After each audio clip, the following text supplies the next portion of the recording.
hindi yun ang totoong ikaw, no? Alam mo sa sarili mo, right, no? But then, hindi mo magawa, no? Something like that. You are desiring to be truthful, no? To yourself, no? For some of you, no? But then, hindi mo nga lang siya magawa. But then, I know for sure, no? Eventually,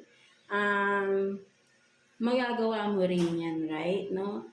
In the right people, I mean, in front of the right people, no? Maybe kung sino yung mga nakakasama mo right now is hindi sila yung tamang tao for you. That's why hindi mo magawa yung totoong, or I mean, hindi mo mailabas yung totoong ikaw because maybe for some of you, yung mga tao sa paligid mo masyadong judgmental, no?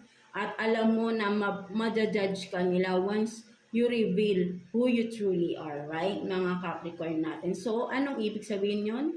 Is hindi sila yung tamang tao na makasama mo, no? Or